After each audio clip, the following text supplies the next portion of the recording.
আসসালামু আলাইকুম সুপ্রিয় শিক্ষার্থীরা, চকরিয়া সরকারি কলেজের অনলাইন ক্লাসে তোমাদের স্বাগতম। আমি জোৎস্না বেগম, প্রভাষক অর্থনীতি বিভাগ, চকরিয়া সরকারি কলেজ, চকরিয়া কক্সবাজার। আজ তোমাদের পাঠের বিষয়বস্তু নির্ধারণ করেছি অর্থনীতি প্রথম পত্র দ্বিতীয় অধ্যায় চাহিদা। আজ এই ক্লাসটি থেকে একাদশ, দ্বাদশ শ্রেণী, বিএসএস প্রথম বর্ষ, অনার্স প্রথম বর্ষ, এমনকি বাউবির শিক্ষার্থীরাও উপকৃত হবে। কাজেই সকলে মনোযোগ সহকারে ক্লাসটি শুনবে। আমার প্রথম প্রশ্নটি হচ্ছে, চাহিদা কি? চাহিদা হচ্ছে সাধারণত কোনো কিছু পাওয়ার ইচ্ছা বা আকাঙ্ক্ষা, কিন্তু অর্থনীতিতে চাহিদা শব্দটি একটি বিশেষ অর্থে ব্যবহৃত হয়। অর্থনীতিতে কোনো কিছু পাওয়ার ইচ্ছা বা আকাঙ্ক্ষাকে চাহিদা বলে বিবেচিত করতে হলে তিনটি শর্ত পালন করতে হয়। প্রথমত, দ্রব্যটি পাওয়ার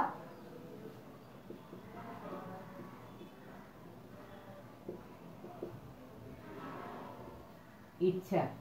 দ্বিতীয়ত, দ্রব্যটি অর্থ ব্যয়ের সামর্থ্য। তৃতীয় হচ্ছে অর্থ ব্যয়ের ইচ্ছে। আমি একটি উদাহরণ দিয়ে তোমাদের বুঝিয়ে দিতে চাই। মনে করো একজন ভিক্ষুক, তার একটি বাইসাইকেল ক্রয় করার ইচ্ছা আছে, কিন্তু এটি কি চাহিদা হবে? এটি চাহিদা হবে না। এই জন্য কারণ বাইসাইকেল ক্রয় করার মতো পর্যাপ্ত অর্থ ওই ভিক্ষুকের নাই। আবার মনে করো একজন ধনী কৃপণ ব্যক্তি, তার একটি গাড়ি কেনার ইচ্ছে, এটিও কি চাহিদা হবে? এটিও চাহিদা হবে না। এই জন্য ওই ধনী ব্যক্তিটির মধ্যে দ্রব্যটি পাওয়ার ইচ্ছা আছে, অর্থ ব্যয়ের সামর্থ্য আছে, কিন্তু অর্থ ব্যয় করার ইচ্ছা নাই, অর্থাৎ ওই ব্যক্তিটি কৃপণ। তাহলে এটিও চাহিদা হবে না। তাহলে অর্থনীতিতে চাহিদার সংজ্ঞা যদি আমরা বলতে চাই, এই সংজ্ঞার মধ্যে এই তিনটি বৈশিষ্ট্য চলে আসতে হবে। অতএব একটি দ্রব্য ক্রয়ের জন্য একজন ক্রেতার দ্রব্যটি পাওয়ার ইচ্ছা, অর্থ ব্যয়ের সামর্থ্য ও অর্থ ব্যয়ের ইচ্ছে থাকা সাপেক্ষে কোনো নির্দিষ্ট সময়ে নির্ধারিত দামে যে পরিমাণ দ্রব্য ক্রয় করতে প্রস্তুত থাকে তাকে চাহিদা বলে। এবার আমার দ্বিতীয় প্রশ্নে আসি, চাহিদা বিধি কি? চাহিদা বিধি হচ্ছে অন্যান্য অবস্থা অপরিবর্তিত থাকে, কোনো দ্রব্যের দাম বাড়লে চাহিদার পরিমাণ কমে যায়, দাম কমলে চাহিদার পরিমাণ বেড়ে যায়। দ্রব্যের দাম এবং চাহিদার পরিমাণের মধ্যে সব সময় একটি বিপরীত বা ঋণাত্মক সম্পর্ক বিদ্যমান থাকে। এই বিপরীত বা ঋণাত্মক সম্পর্কটাকে বলা হয় চাহিদা বিধি। এখানে আমি অন্যান্য অবস্থা এই জন্যই বললাম, চাহিদা বিধির কিছু অনুমিত শর্ত আছে। যেমন ভোক্তা যুক্তিশীল ব্যক্তি হতে হবে, ক্রেতার আয় স্থির থাকতে হবে, তার রুচি ও অভ্যাস অপরিবর্তিত থাকতে হবে, বাজারে ক্রেতার সংখ্যা স্থির থাকতে হবে এবং বিকল্প দ্রব্যের দাম স্থির থাকতে হবে। অন্যটায় চাহিদা বিধি কার্যকর হবে না। তাহলে এই প্রসঙ্গে বিভিন্ন অর্থনীতিবিদ বিভিন্নভাবে চাহিদা বিধিকে সংজ্ঞায়িত করেছেন। এই প্রসঙ্গে আমি অধ্যাপক মার্শালের সংজ্ঞাটা বলতে চাই। অধ্যাপক মার্শাল বলেন, কোনো দ্রব্যের দাম বাড়লে চাহিদা বাড়ে, দাম কমলে চাহিদা কমে। এই চাহিদা বিধিকে গাণিতিকভাবে একটু দেখাচ্ছি তোমাদের। QD equal to function of P. এখানে পি হচ্ছে দাম, পিটা হচ্ছে দাম, QD হচ্ছে চাহিদার পরিমাণ, এক হচ্ছে অপেক্ষক, অর্থাৎ পরিমাণটা নির্ভর করে দামের উপর। দাম বাড়লে চাহিদার পরিমাণ কমে, দাম কমলে চাহিদার পরিমাণ বাড়ে। আমি এই প্রসঙ্গে একটি উদাহরণ দিয়ে বলতে চাই। মনে করো বাজারে ইলিশ মাছ, এই ইলিশ মাছের কেজি যখন 1700-1800 টাকা করে হয়, তখন বাজারে ইলিশ মাছ কেনার মতো লোকের সংখ্যা কমে যায়, অর্থাৎ তার চাহিদা তখন কম থাকে।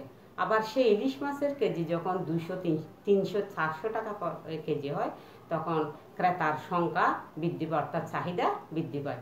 এটি কেন? অর্থাৎ দাম বাড়লে চাহিদার পরিমাণ কমে, দাম কমলে চাহিদার পরিমাণ বাড়ে, এই জন্য। আর একে বলা হয় চাহিদা বৃদ্ধি। এবার আসো চাহিদা বৃদ্ধিটি সূচি ও রেখাচিত্রের সাহায্যে ব্যাখ্যা। আমি চাহিদা বৃদ্ধির একটি সূচি তোমাদের এখানে অঙ্কন করে দেখাচ্ছি। চাহিদা বৃদ্ধির সূচি অঙ্কন করতে গেলে এক পাশে দ্রব্যের দাম, অন্য পাশে চাহিদা পরিমাণ। এখানে পি হচ্ছে দাম, কিউডি হচ্ছে পরিমাণ, কোয়ান্টিটি অফ ডিমান্ড, পি হচ্ছে প্রাইস।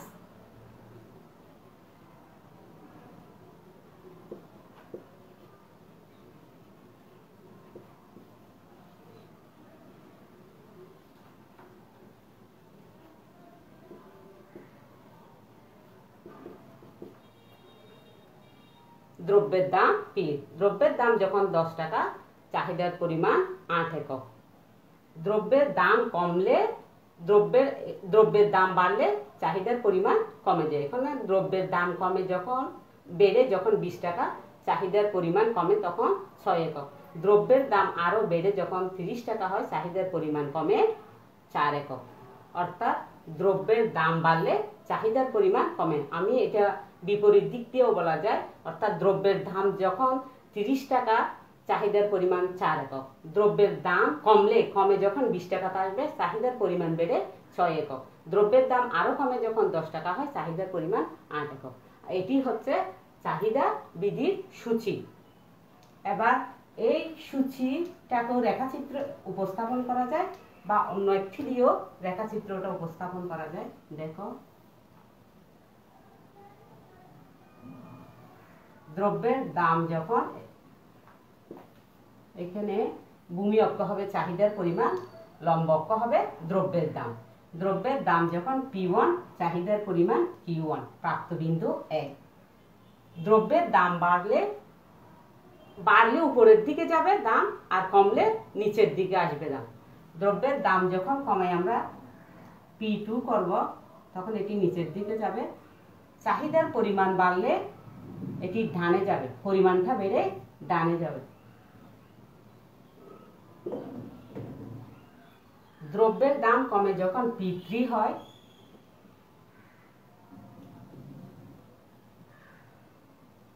চাহিদার পরিমাণ বেড়ে Q3 হয়, প্রাপ্ত বিন্দু C। এখন এই A, B, C এই তিনটি বিন্দু যোগ করে আমরা একটি রেখা পাই, এটি বাম দিক থেকে ডান দিকে নিম্নগামী। এটি হচ্ছে চাহিদা বৃদ্ধি রেখাচিত্রে উপস্থাপন। আমি এটি আবার তোমাদের সুবিধার্থে আরেকবার বিশ্লেষণ করতেছি। চিত্রে ভূমি অক্ষে চাহিদার পরিমাণ, লম্ব অক্ষে দ্রব্যের দাম নির্দেশিত। দ্রব্যের দাম যখন P1, চাহিদার পরিমাণ OQ1। দ্রব্যের দাম কমে যখন OP2 হয়, চাহিদার পরিমাণ বেড়ে OQ2 হয়, প্রাপ্ত বিন্দু B। দ্রব্যের দাম কমে যখন P3 হয়, চাহিদার পরিমাণ বেড়ে Q3 হয়, প্রাপ্ত বিন্দু C। এখন এই A, B, C এই তিনটি বিন্দু যোগ করে বাম দিক থেকে ডান দিকে নিম্নগামী একটি চাহিদা রেখা পায়। এটি হচ্ছে চাহিদা বৃদ্ধিকে রেখাচিত্রে উপস্থাপন। এবার আসো চাহিদা বৃদ্ধির ব্যতিক্রম সমূহ কি কি? চাহিদা বৃদ্ধির ব্যতিক্রম আমরা বলেছি, দ্রব্যের দাম বাড়লে চাহিদার পরিমাণ কমে, দাম কমলে চাহিদার পরিমাণ বাড়ে। তাহলে এই চাহিদা বৃদ্ধি সব সময় কার্যকর হয় এমনটি নয়, এর কিছু ব্যতিক্রমও আছে। যেমন ভোক্তার রুচি অভ্যাসের পরিবর্তন ঘটলে, কোনো ভোক্তার যদি রুচি অভ্যাসের পরিবর্তন ঘটে, তাহলে চাহিদা বৃদ্ধির ব্যর্থই ঘটবে। অর্থাৎ ভোক্তার যদি কোনো একটি দ্রব্যের প্রতি বেশি আকর্ষণ থাকে তাহলে ওই দ্রব্যের দাম বাড়লেও সে দ্রব্যটি ক্রয় করবে। এরপরে আসতেছে তাহলে ভোক্তার ব্যতিক্রমের মধ্যে ভোক্তার রুচি অভ্যাসের পরিবর্তন। ভোক্তার রুচি ও অভ্যাসের পরিবর্তন, সাথে সাথে তোমরাও লিখে ফেলো। ভোক্তার রুচি অভ্যাসের পরিবর্তন হলে চাহিদা বিধি কার্যকর হবে না। 2 নম্বর হচ্ছে নিত্য প্রয়োজনীয় দ্রব্য।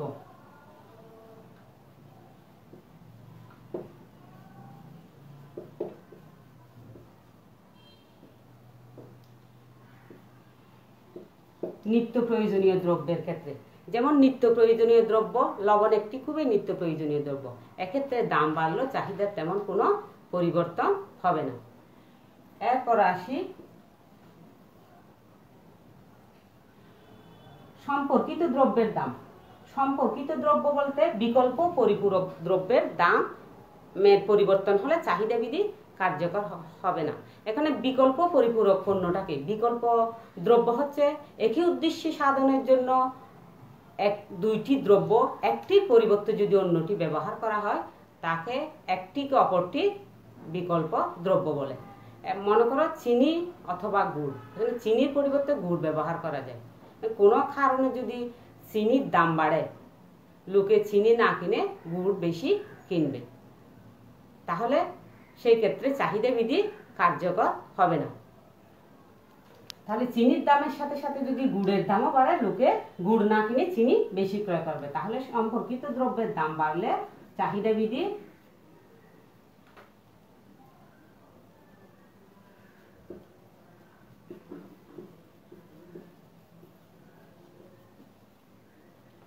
সম্পর্কিত দ্রব্যের দাম।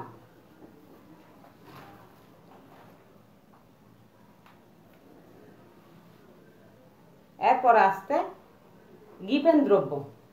অর্থনীতিবিদ গিপেন 1840 সালে কিছু নিম্ন আয়ভুক্ত পরিবারের সদস্যদের মধ্যে গবেষণা করে দেখেন যে নিত্য প্রয়োজনীয় দ্রব্যের বেলায়, অতি নিকৃষ্ট পণ্যের বেলায় দ্রব্যের দাম বাড়লে চাহিদা বাড়ে, দাম কমলে চাহিদা কমে।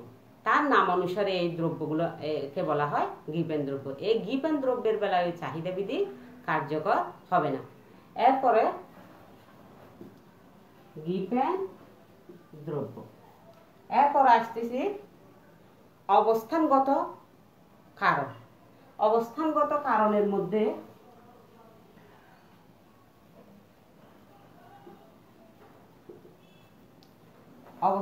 যেমন কোনো এলাকায় যদি মহামারী আকারে কলেরা দেখা দেয়, তাহলে সে এলাকায় মাছের দাম কমলে চাহিদার পরিমাণ তেমন বাড়বে না, তাহলে সেক্ষেত্রেও চাহিদা বিধি কার্যকর হবে না।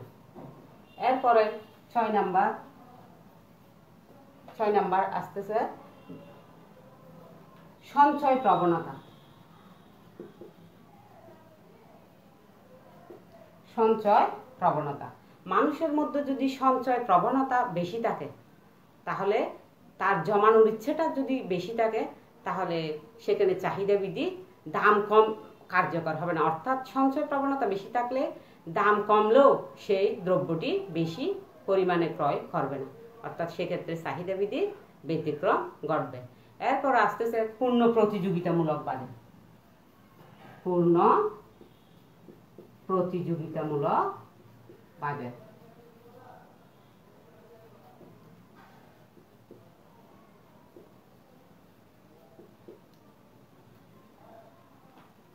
পূর্ণ প্রতিযোগিতামূলক বাজার। পূর্ণ প্রতিযোগিতামূলক বাজারে শুধু একটি মাত্র দাম বিবেচ্য, অর্থাৎ এক্ষেত্রে চাহিদা রেখাটা ভূমি অক্ষের সমান্তরাল হয়, তাহলে সেক্ষেত্রেও চাহিদা বিধি কার্যকর হবে না। এরপর আসতেছে ভেবলেন দ্রব্য।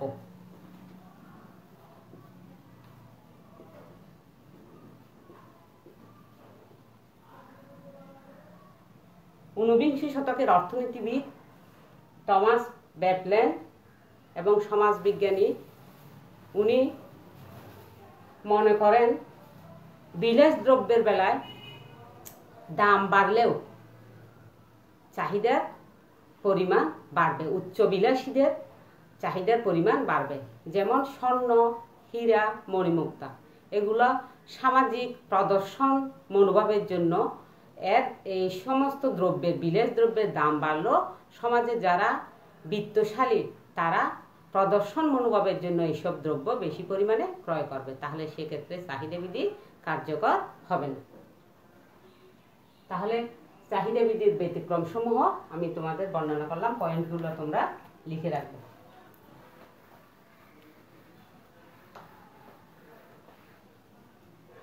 এরপর আসো চাহিদা সূচি ও চাহিদা রেখা, এর মধ্যে পার্থক্য। আমি চাহিদা সূচি তোমাদের এখন অঙ্কন করাই, চাহিদা বিধি পড়াইতে গিয়ে অঙ্কন করেছিলাম, এরপর আবার দেখাচ্ছি। চাহিদা সূচি হচ্ছে, চাহিদা সূচির এক পাশে থাকবে দ্রব্যের দাম, অন্য পাশে থাকবে চাহিদার পরিমাণ।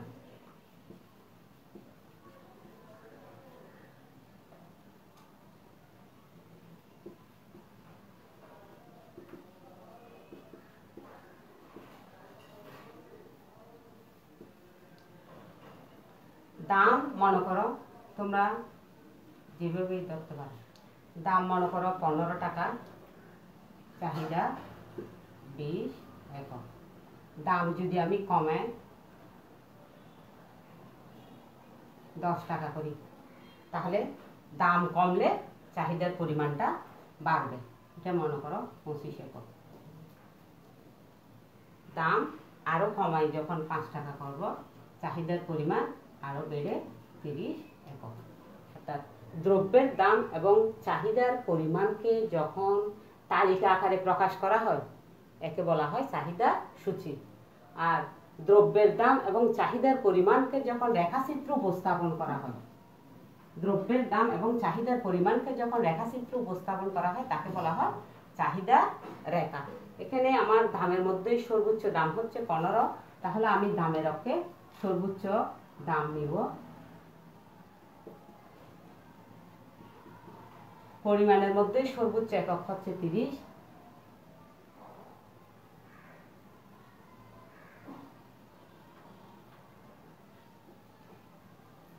দেখো দ্রব্যের দাম যখন 15, চাহিদার পরিমাণ 20 একক, প্রাপ্ত বিন্দু 1। দ্রব্যের দাম কমলে নিচে আসবে, আমি এর আগেও বলছি, চাহিদার পরিমাণ বেড়ে 25 একক।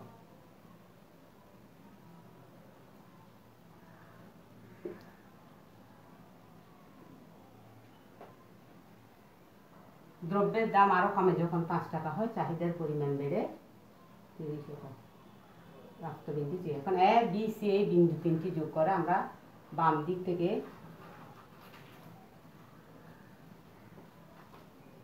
ডান দিকে একটি রেখা পাই, এটি হচ্ছে চাহিদা রেখা।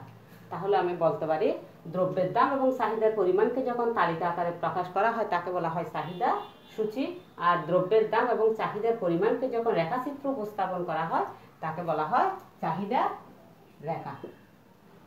এখন এর মধ্যে পার্থক্য, চাহিদা সূচি ও চাহিদা রেখার মধ্যে পার্থক্য যদি আমি দিতে চাই, চাহিদা সূচিতে এক পাশে দ্রব্যের দাম, অর্থাৎ বাম পাশে দ্রব্যের দাম, ডান পাশে চাহিদার পরিমাণ দেখানো হয়। আর চাহিদা রেখায় লম্ব অক্ষে দ্রব্যের দাম, ভূমি অক্ষে চাহিদার পরিমাণ দেখানো হয়। 2 নম্বর পার্থক্যটা হচ্ছে, 3 নম্বর পার্থক্য হচ্ছে, প্রথমে পার্থক্য দিতে গিয়ে প্রথমে সংজ্ঞার পার্থক্যটা দিতে হবে, এরপর তালিকার পার্থক্য, রেখার পার্থক্য। 3 নম্বর পার্থক্য হচ্ছে চাহিদা সূচি হচ্ছে দ্রব্যের দাম এবং চাহিদার পরিমাণের মধ্যে একটি গাণিতিক সম্পর্ক, আর চাহিদা রেখা হচ্ছে দ্রব্যের দাম এবং চাহিদার পরিমাণের একটি জ্যামিতিক প্রকাশ।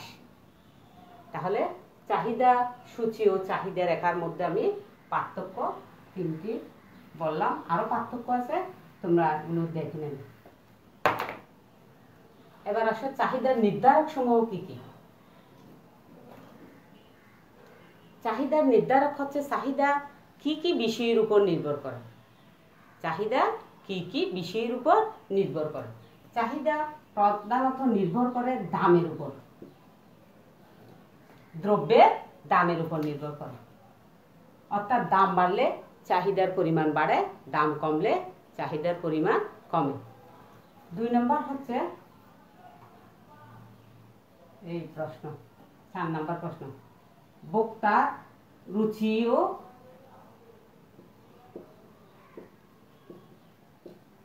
অভ্যাসের পরিবর্তন।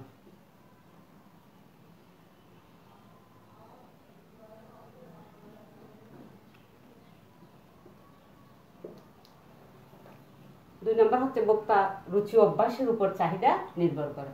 যেমন ভোক্তার রুচি অভ্যাসের অভ্যাস যদি দ্রব্যের অনুকূলে হয় তাহলে চাহিদার পরিমাণ বাড়বে, আর প্রতিকূলে হলে চাহিদার পরিমাণ হ্রাস পাবে। এরপর আসতেছে সময়ের উপরও চাহিদা নির্ভর করে। সময়ের উপর চাহিদা নির্ভর করে। যেমন শীতকালে আইসক্রিমের চাহিদা হ্রাস পায়, কিন্তু গরমকালে আইসক্রিমের চাহিদাটা বৃদ্ধি পায়। এরপর আসতেছে বিজ্ঞাপনের উপর চাহিদা নির্ভর করে। যেমন কোনো ভোক্তা যত আকৃষ্ট কোনো পণ্যের উপর যত আকৃষ্ট পণ্য বিজ্ঞাপন দিতে পারে সেই পণ্যের চাহিদার পরিমাণ বেড়ে যায়, আর বিজ্ঞাপন যদি যত উপযুক্ত না হয় তাহলে সেই দ্রব্যের চাহিদার পরিমাণ কমে যায়। এরপরে আসতেছে সঞ্চয় প্রবণতা। সঞ্চয় প্রবণতার উপর চাহিদা নির্ভর করে। কেন? কোনো ব্যক্তির যদি সঞ্চয় প্রবণতা বেশি থাকে তাহলে চাহিদার পরিমাণ বাড়বে, সঞ্চয় প্রবণতা কম হলে চাহিদার পরিমাণ বাড়বে, আর সঞ্চয় প্রবণতা বেশি হলে চাহিদার পরিমাণ কমবে। 5 নাম্বার হচ্ছে জনসংখ্যা। জনসংখ্যার উপরও চাহিদা নির্ভর করে। যেমন জনসংখ্যা বৃদ্ধি পেলে চাহিদার পরিমাণ বাড়বে, জনসংখ্যা কম হলে চাহিদার পরিমাণ কমবে। এরপরে দাম ভোক্তার রুচি, বিকল্প দ্রব্য এবং পরিপূরক দ্রব্যের দামের উপরও চাহিদা নির্ভর করে। বিকল্প ও পরিপূরক দ্রব্যের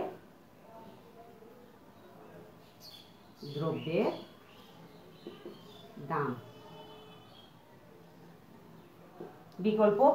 বিকল্প দ্রব্য আমি আগেই বলেছি, একই উদ্দেশ্য সাধনের জন্য দুইটি পণ্য যদি একটির পরিবর্তে অন্যটি ব্যবহার করা হয় তাহলে সেক্ষেত্রে একটিকে অপরটির বিকল্প দ্রব্য বলে। আর পরিপূরক পণ্য হচ্ছে একই উদ্দেশ্য সাধনের জন্য একটি দ্রব্য যদি অন্যটির উপর নির্ভরশীল হয় তখন একটিকে অপরটির পরিপূরক পণ্য বলে। যেমন বিকল্প দ্রব্য নকিয়া সেট, স্যামসাং সেট। এক্ষেত্রে নকিয়া সেটের দাম বৃদ্ধির সাথে সাথে যদি স্যামসাংয়ের দাম বাড়ে তাহলে লোকে স্যামসাং সেট না কিনে নকিয়া সেটটা কিনবে। এরপরে পরিপূরক পণ্য হচ্ছে চা এবং চিনি।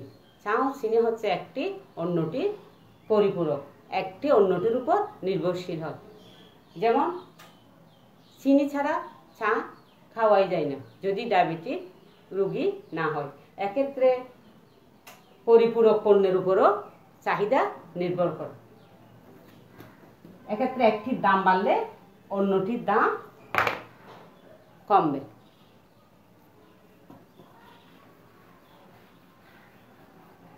এরপরে 5 নম্বর প্রশ্ন আসে একটি কাল্পনিক চাহিদা সূচি থেকে চাহিদা রেখা অঙ্কন করা। তোমাদের এর আগে আমি যেই চাহিদা সূচিগুলো অঙ্কন করেছি এর আলোকে এটি তোমাদের জন্য হোমওয়ার্ক আকারে থাকবে। এরপরও আমি একটু করে দেখিয়ে দিচ্ছি তোমাদের একটি কাল্পনিক চাহিদা সূচি। কাল্পনিক চাহিদা সূচিটা তোমরা নিজেদের মতো করে নিতে পারো। কাল্পনিক চাহিদা সূচি অর্থাৎ এক পাশে দ্রব্যের দাম, অন্য পাশে চাহিদার পরিমাণ। তোমরা কাল্পনিক চাহিদা সূচি নির্ণয় করার সময় একটি জিনিস লক্ষ্য করবে, এদিকে দ্রব্যের দাম যদি কমাও চাহিদার পরিমাণ বাড়াবে, আবার দ্রব্যের দাম বাড়ালে চাহিদার পরিমাণটা কমাবে। এভাবে কাল্পনিক চাহিদা সূচি তৈরি করে এই কাল্পনিক চাহিদা সূচি থেকে চাহিদা রেখা অঙ্কন করবে। আমি এর আগে কয়েকটা চাহিদা সূচি দেখিয়েছি, আরেকটা তোমাদের সুবিধার্থে আরেকটা দেখাচ্ছি।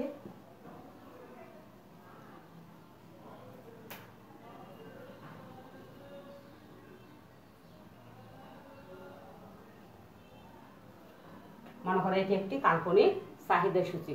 দাম বাড়লে চাহিদার পরিমাণ কমে। দামকে টাকা, পরিমাণকে এককে প্রকাশ করা হয়।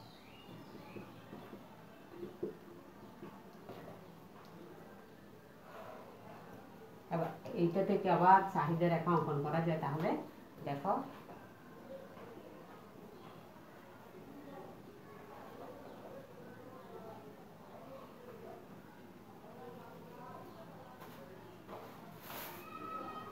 দ্রব্যের দাম যখন 1 টাকা, চাহিদার পরিমাণ, দ্রব্যের দাম 3 টাকা হলে চাহিদার পরিমাণ 6 একক প্রাপ্ত বিন্দু। দ্রব্যের দাম বেড়ে যখন 2 টাকা হয় চাহিদার পরিমাণ কমে 8 একক প্রাপ্ত বিন্দু বি। দ্রব্যের দাম আরো কমে যখন 3 টাকা হয় চাহিদার পরিমাণ আরো বেড়ে যখন 3 টাকা হয় চাহিদার পরিমাণ কমে 6 একক প্রাপ্ত বিন্দু সি। এখন এই এ বি সি এই 3টি বিন্দু যোগ করে একটি রেখা পাই। এটি হচ্ছে কি কাল্পনিক চাহিদা সূচি থেকে চাহিদা রেখা। তোমরা নিজেদের মতো করে সূচি অঙ্কন করতে পারবে। তবে একটা জিনিস খেয়াল করবে, যদি দ্রব্যের দাম বাড়াও তাহলে চাহিদার পরিমাণটা কমাবে, আবার যদি দাম কমাও চাহিদার পরিমাণ বাড়াবে। এভাবে কাল্পনিক চাহিদা সূচি থেকে চাহিদা রেখা অঙ্কন করবে। তাহলে এই চাহিদা কাল্পনিক চাহিদা রেখার আমরা বেঁকে দিতে পারি। দ্রব্যের দাম যখন 3 টাকা, চাহিদার পরিমাণ 6 একক প্রাপ্ত বিন্দু এ। দ্রব্যের দাম কমলে যখন 2 টাকা হয় চাহিদার পরিমাণ বেড়ে 8 একক প্রাপ্ত বিন্দু বি। দ্রব্যের দাম আরো কমে যখন 1 টাকা হয় চাহিদার পরিমাণ বেড়ে 10 একক প্রাপ্ত বিন্দু সি। এখন এ বি সি এই 3টি বিন্দু যোগ করে বাম দিক থেকে ডান দিকে নিম্নগামী একটি রেখা পায়। এটি হচ্ছে কাল্পনিক চাহিদা সূচি থেকে চাহিদা রেখা অঙ্কন। তাহলে এবার আমার 4 নম্বর প্রশ্ন আছে, এটি খুবই গুরুত্বপূর্ণ।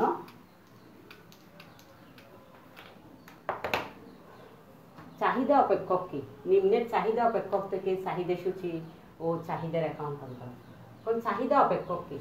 চাহিদা অপেক্ষক হচ্ছে চাহিদার উপর প্রভাব বিস্তারকারী উপাদানগুলোর সাথে চাহিদার পরিমাণের নির্ভরশীলতার সম্পর্ককে বলা হয় চাহিদা অপেক্ষক। যেমন আমি একটি চাহিদা অপেক্ষক দেখাই, QD equal to function of T X, T Y, T M ইত্যাদি। অর্থাৎ এখানে কিউডি হচ্ছে কোয়ান্টিটি অফ ডিমান্ড, চাহিদার পরিমাণ, পি এক্স এক্স দ্রব্যের দাম, টি ওয়াই বিকল্প বা পরিপূরক দ্রব্যের দাম, টি হচ্ছে রুচি, টি সময়, এম হচ্ছে রুচি। যদি এই অন্যান্য অবস্থা অপরিবর্তিত থাকে তাহলে চাহিদা অপেক্ষক এভাবে দেখানো যায় ফাংশন অফ ফি। অর্থাৎ কিউডিটা সবসময় নির্ভর করবে পরিমাণের উপর, দামের উপর। দাম বাড়লে চাহিদার পরিমাণ কমে, দাম কমলে চাহিদার পরিমাণ বাড়ে। অর্থাৎ পরিমাণ নির্ভর করতেছে দামের উপর, পরিমাণটা সবসময় দামের উপর নির্ভর করে। আর একে বলা হয় চাহিদা অপেক্ষক। চাহিদা অপেক্ষক আমি আবার বলতেছি, চাহিদার উপর প্রভাব বিস্তারকারী উপাদানগুলোর সাথে চাহিদার পরিমাণের নির্ভরশীলতার সম্পর্ককে বলা হয় চাহিদা অপেক্ষক। এখন এই নিম্নের চাহিদা অপেক্ষক থেকে চাহিদার সূচি নির্ণয় করো। এই চাহিদা অপেক্ষক আমি দিচ্ছি QD equal two 10 minus 2SP। এখন আসো আমরা এখান থেকে চাহিদার সূচি নির্ণয় করি। তাহলে QD equal two 10 minus 2SP। এখানে পি এর মান 1 ধরে,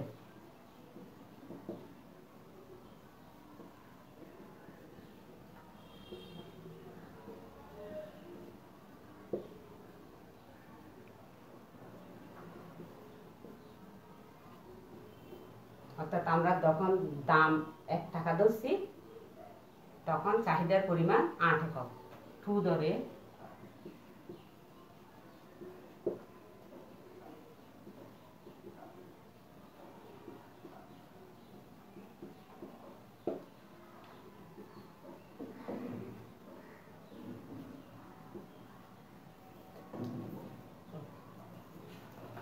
ধরে ইকুয়াল টু 3 ধরে, অর্থাৎ দাম 3 টাকা ধরে কিউডি অর্থাৎ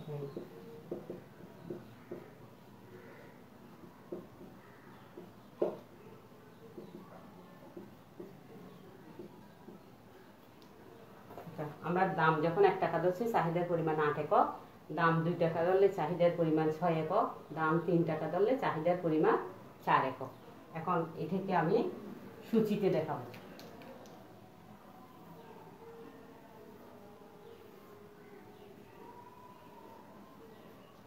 পি সবসময় বলতেছি পি দাম, কিউডি হচ্ছে চাহিদার পরিমাণ। পি যখন 1 টাকা ধরছি চাহিদার পরিমাণ 8 একক, পি যখন 2 টাকা ধরছি দাম যখন 2 টাকা চাহিদার পরিমাণ 6 একক, পি অর্থাৎ দাম যখন 3 টাকা চাহিদার পরিমাণ 4 একক। এবার এই সূচিটাকে আমরা রেখাচিত্র উপস্থাপন করব। প্রতিবারেই আগে যেভাবে করছি ওইভাবে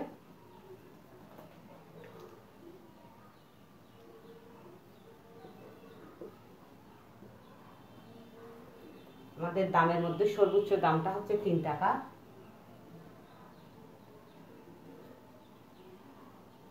পরিমাণের মধ্যে সর্বোচ্চ একক হচ্ছে 8,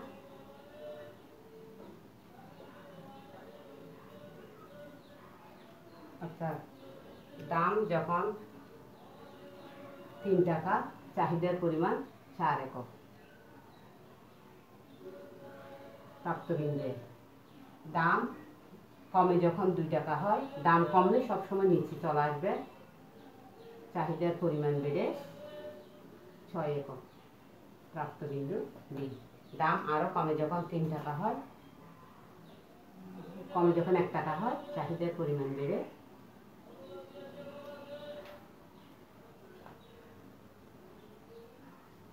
8 একক। প্রাপ্তবিন্দু সি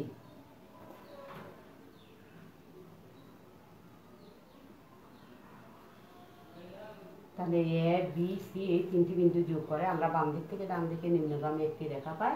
এটি হচ্ছে কাল্পনিক চাহিদা সূচি থেকে চাহিদা রেখা অঙ্কন। তোমাদের সুবিধার্থে এই চাহিদা রেখাটি আমি আবার লিখে দিচ্ছি। চিত্রে ভূমি অক্ষে চাহিদার পরিমাণ, লম্ব অক্ষে দ্রব্যের দাম। দ্রব্যের দাম যখন 3 টাকা চাহিদার পরিমাণ 4 একক। প্রাপ্তবিন্দু এ দ্রব্যের দাম কমে যখন 2 টাকা হয়, চাহিদার পরিমাণ বেড়ে 6 একক। প্রাপ্তবিন্দু বি দ্রব্যের দাম কমে যখন 1 টাকা হয়, চাহিদার পরিমাণ বেড়ে 8 একক। প্রাপ্তবিন্দু সি এখন এই এ বি সি বিন্দু যোগ করে বাম দিক থেকে ডান দিকে নিম্নগামী একটি রেখা পায়।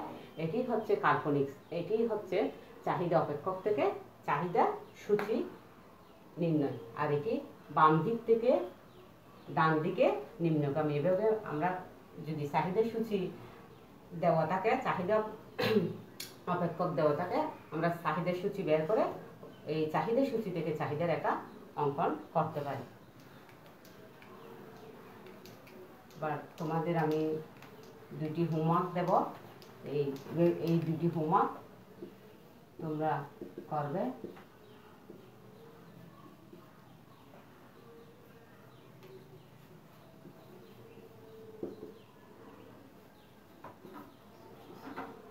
এই চাহিদা অপেক্ষক থেকে চাহিদার সূচি এবং চাহিদা রেখা নির্ণয় করবে। এবং এই যে প্রশ্নগুলো আজকে লিখলাম, এই প্রশ্নগুলি তোমাদের জন্য হোমওয়ার্ক আকারে থাকবে। ঠিক আছে, আজকের মতো এখানে আজকের ক্লাস শেষ করছি। আগামী ক্লাসে আয়ের চাহিদার আরও বাকি প্রশ্নটুকু নিয়ে ইনশাল্লাহ তোমাদের সামনে আসবো। ততক্ষণ পর্যন্ত ভালো থেকো, সুস্থ থেকো, আমাকে দোয়া করবে আমিও যাতে সুস্থ থাকি। ধন্যবাদ সবাইকে। সালাম আলাইকুম।